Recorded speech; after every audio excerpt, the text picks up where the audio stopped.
Goodbye Stark from T20 Mitchell Starc T20 পৰা retirement ল'লে কিহৰ কাৰণে ৰিটায়াৰমেণ্ট লৈছে আমি কম তাৰ আগত চেনেলটো সাবস্ক্ৰাইব কৰক এনেকুৱা টাইপৰ ভিডিঅ'জ বিলাক পাবৰ কাৰণে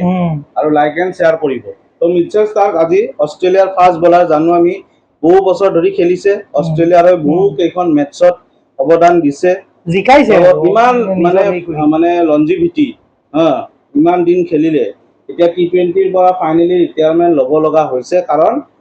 কিহৰ কাৰণে ODI আৰু টেষ্টত যাতে ফোকাস কৰিব পাৰে তেওঁ সেইটো কাৰণে T20 পৰা ৰিটায়াৰমেণ্ট মেইনলি টেষ্টত আৰু মেইনলি কৈছে মানে তেওঁ যে নিজৰ ষ্টেটমেন্টত যে মই প্ৰায়োৰিটি টেষ্ট ক্ৰিকেটক দিও আৰু মই এই কাৰণে যাতে মোৰ বডিটো ফিট থাকে টেষ্ট ক্ৰিকেট ভালকৈ খেলিব পাৰো সেই কাৰণে মই টেষ্ট মানে T20 পৰা ৰিটায়াৰমেণ্ট লৈছো লগতে বাকিবিলাক বলাৰ যোনখিনি আছে আমাৰ অষ্ট্ৰেলিয়াৰ তেওঁলোকেও এটা T20 ৱৰ্ল্ড কাপৰ আগত নিজকে তৈয়াৰ কৰিবৰ কাৰণে প্ৰিপেয়াৰ কৰিবৰ কাৰণে টাইম পাই যাব হয় হয় তো মিচেল ষ্টাৰ্কৰ আমি ষ্টেটছৰ কথা কম তাৰ আগত কৈলেও তো মিচেল ষ্টাৰ্কে যদি কওঁ মই মিচেল ষ্টাৰ্কৰ মানে এটা মেমৰেবল যদি ৱৰ্ল্ড কাপ মই কওঁ 2015 আছিল 2015 ৱৰ্ল্ড কাপত যোনটো মানে হাইয়েষ্ট উইকেট টেকাৰ আছিল তাৰ লগতে মিচেল ষ্টাৰ্কে মেন অফ দা টুৰ্নামেণ্ট পাইছিল সেই ৱৰ্ল্ড কাপটো তো মানে বহুত ডাঙৰ কথা আৰু বেছিভাগ এনে বলাৰছে নাপায় মেন অফ দা টুৰ্নামেণ্ট এনেকুৱা এটা টুৰ্নামেণ্টত বেছিভাগ বেটসমেনে লৈ যায় আৰু বৰ্তমান যেহেতু ষ্টাৰ্কৰ 35 ইয়াৰ্স মান হৈছে বয়স হৈছে মানে কেৰিয়াৰৰ এন্ডলৈ না মানে এন্ড আৰু এই এন্ডলৈ আহিছে আৰু ষ্টাৰ্কে চাগে নিজে আৰু মানে টেষ্ট ক্ৰিকেট খেলিব পৰাকৈ বা যদি 27 ODI ৱৰ্ল্ড কাপত আনিব পাৰে নিজকে আৰু আই থিংক ষ্টাৰ্ক মাৰিব আৰু ষ্টাৰ্ক মানে এটা ডায়মণ্ড অষ্ট্ৰেলিয়াৰ কাৰণে ডায়মণ্ড আৰু ষ্টাৰ্কৰ দৰে প্লেয়াৰ এটা ৰিটায়াৰমেণ্ট লোৱা মানে অষ্ট্ৰেলিয়াৰ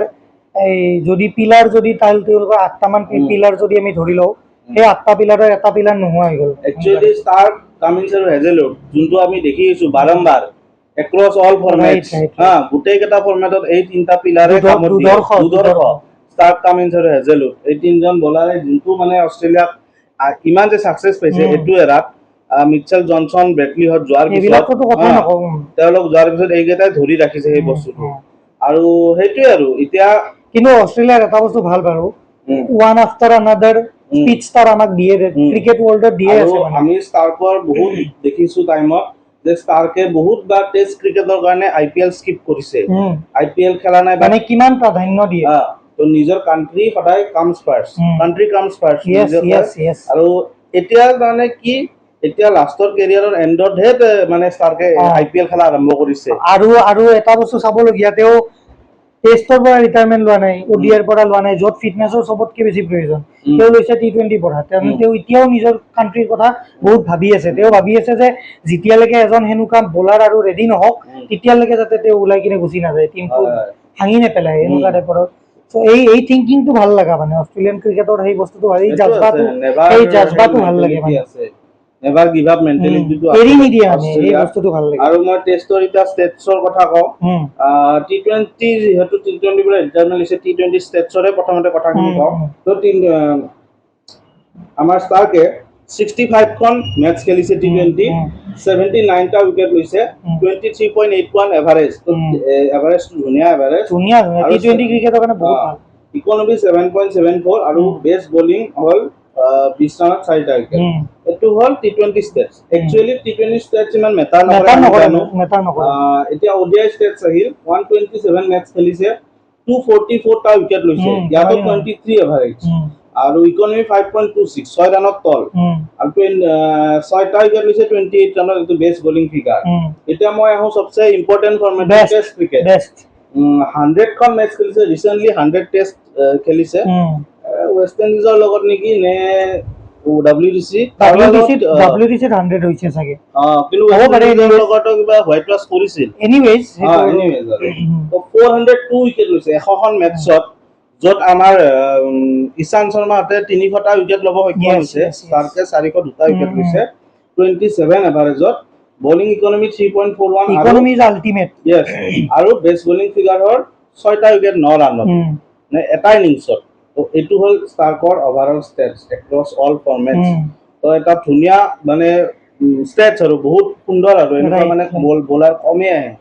দেখা পাওঁ আমি কমে ৱৰ্ল্ড ক্ৰিকেটত কমে আৰু ষ্টাৰ্কো যোনটো পেজ আছিল যোনটো মানে প্ৰাইম টাইম আছিল Prime time আৰু 150 প্লাছ মাৰে চাব গ'লে এতিয়াওতো মাৰে কিন্তু এতিয়াও মাৰে। এতিয়া যদিও প্ৰতিটো বল মাৰিব নোৱাৰে কিন্তু প্ৰাইমত কিন্তু এনেকুৱা লাগে প্ৰতিটো বলে আহি কিনে 150 ৰ ওপৰত যাব এনেকুৱা টাইপ আৰু 150 Yeah. ৰেড বল ক্ৰিকেটত ভেৰি মানে টাফ ষ্টাৰ্কৰ যদি মই কওঁ ষ্টাৰ্কে যেতিয়া প্ৰথম অভাৰে কৰে একদম যোনটো মচন আৰু মই যদি কওঁ লেফ্ট আৰ্ম পেচাৰৰ ষ্টাৰ্কৰ একচনটো বহুত ভাল